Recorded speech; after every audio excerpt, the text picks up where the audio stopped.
Well, we're working on the Nobska Light House again. I'm going to do a scene which depicts the same lighthouse at nighttime. The challenge here is to work dark and focus on the whites that are left. Most of the whites will be the white of the paper. I'd like to achieve a glow to the clouds in the sky, a full moon behind. You see me wetting the paper to prepare for that. I've got my drawing in place, suggesting clouds. I may follow that, I may venture away from that, but they're there as guides. So what I'm doing now is testing the pigment. I'm working into that wet area that I prepared with water. You can see how the color's flowing. The mixture I'm using here is a bit of alizarin crimson, ultramarine blue, and a little bit of neutral tint or black. And I'm painting the clouds. I'm painting the clouds as positive shapes, dark clouds. It's much easier to do this than to paint around clouds. If you can paint them as positive shapes or figure out a way to do that, you're doing good. It's a little easier with this night sky because everything is dark except for the silver lining of those clouds. So that's what we're going to focus on. I'm creating billowy big shapes here that suggest, kind of a quiet evening, and there's nothing to say, well, here comes a big storm. This is just clouds moving through. And I use the same color, the same body throughout most of the clouds, keeping my paper rather flat. I'm mixing more ultramarine blue and less of that neutral tint or burnt sienna.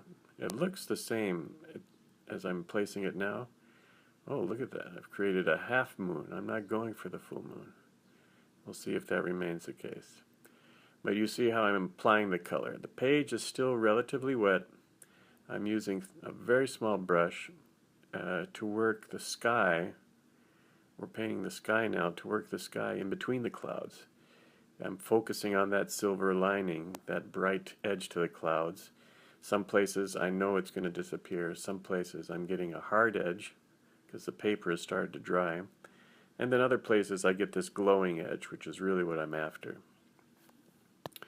So I use this small brush. I work darker in the top part of the sky, a little more blue, a little more black, to give depth to the sky. And then as I come towards the horizon, or where the lighthouse is, or the house is, I lighten it. I add a little bit of water so that I get a lighter horizon.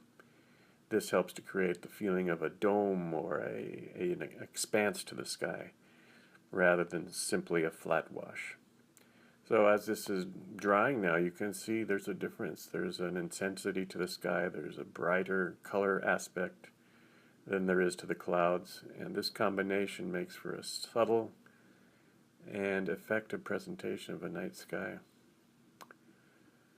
So I'm continuing this down right to the edge of the land, even inward if I feel it's necessary, if I want to extend that down. I know that I'm going to get quite dark in the land, so I'm not too concerned about cutting into the land at this point. Adding some intenser darks where I want some depth in the sky. Around the moon is a good area. Around some of those upper clouds, the upper part of the sky, another good area to create depth. I'm not looking at any particular clouds. This is just coming from my memory of what clouds, the shapes of clouds that I've seen. Okay, let's dry this off. It's changed a little bit. You may have noticed I lost that painting in the second stage, so I'm starting again. Yes, watercolor, you often have to start again. Nothing wrong with that. But here's the finished result of the sky. You can see how the sky pales towards the horizon, how there's a little more of a depth to the upper sky. We have a full moon now, a little more alizarin crimson in the clouds. Same effect though.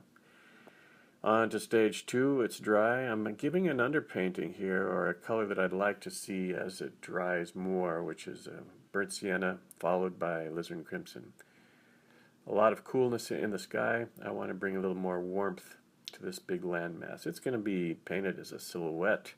What I mean by that, there's not going to be, except for the shape of the road and the profile at the edge of at the top of this landmass, there's not going to be anything to really suggest what's going on there. Some grasses at the top, the houses of course, and then the lighthouse. So while this is wet, I'm working in a combination of the ultramarine blue and neutral tint. It's going to look black at this stage, which is a little confusing, I know, but as it dries, you're going to see more of that neutral tint come through. I'm sorry, more of that ultramarine blue come through. And this is the magic of watercolor. You kind of have to trust that it's going to dry a little lighter with a little more color. So I'm extending the darker wash up into the sky, pushing back those clouds, giving myself a strong silhouette of the Nobska Light House and the living quarters to the left, the road below, something we've been painting now for, well, this is our 4th week. Hope you've enjoyed this series. It's been fun for me because I like this. I love the shapes that this motif presents. I'm familiar with the area. It's got some meaning to me. And I like playing with different types of skies, lighting, season, whatever. And doing that in the context of expressing it with this same motif, the Nobska Light House. So now I'm finishing up that part of the road. Well, leaving the road actually. The road is the white of the paper. No masking used here, folks. This is all control. And what control it is. Look at those edges up in the clouds. The shape of the moon is very strong. Hard to do that with masking. Well, we'll see how it works out, but I like to be able to see the whites in this case so I can measure my darks. How dark do I want to get to give that dramatic moonlit appearance? While it's wet, good time to add some other darks if I want to pull a segment forward, if I want to create a little more of a distance in the foreground to the midground. So that's what I'm doing now. I'm carrying the dark right down to the horizon where it meets with the shoreline. And yeah, you see I'm breaking the road up a little bit. I'm going to do that some more. Feels like it's too perfect a line. I'd like to put some bushes in front of it, leave some of the white road so that our eye finds it a continuous path up to the top there.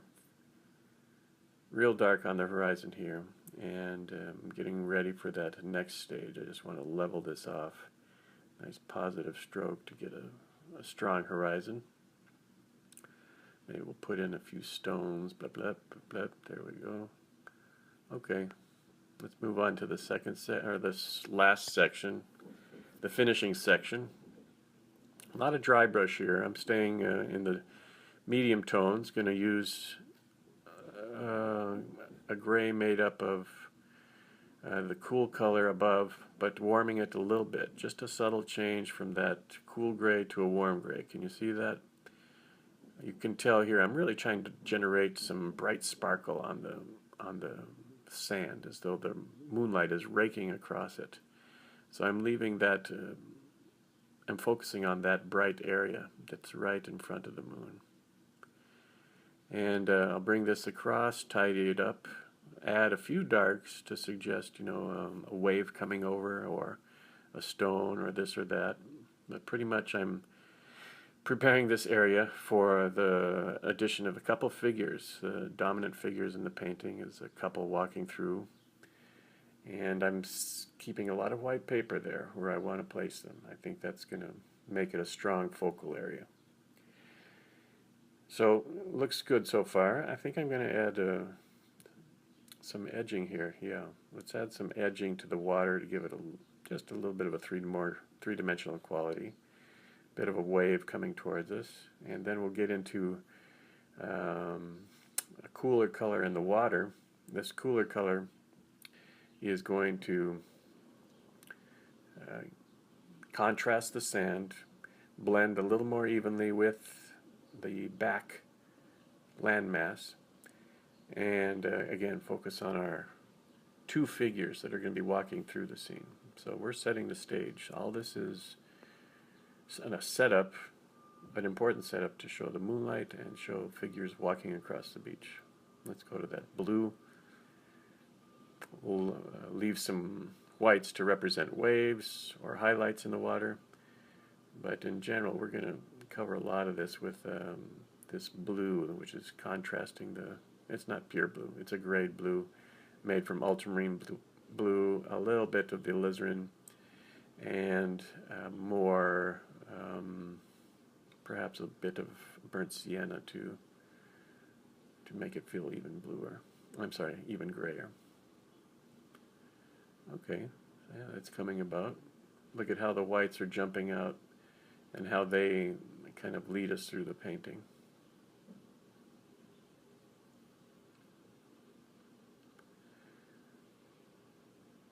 At some stage, right now what I'm doing is kind of adding a few darks to bring this water closer to us, refining the whites. I don't need them all.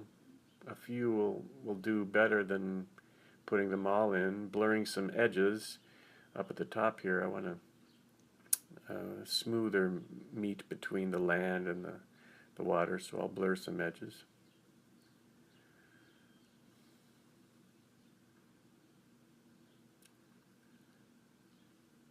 Okay, looks good. Maybe I'm overdoing it a little bit here. That happens. You get enamored with a part of the painting and you feel you've got to make it even more of what it is, and sometimes you lose that. So I've got a bell going off in my head that's telling me, hey, come on, don't linger here too long. Let's see what it looks like when we put a stone. Yeah, that helps to bring everything forward. There's that finger technique that we've mastered by now. Dragging it straight down to get a bit of reflection, creating a dry effect at the same time. Another stone in the midground, looking good.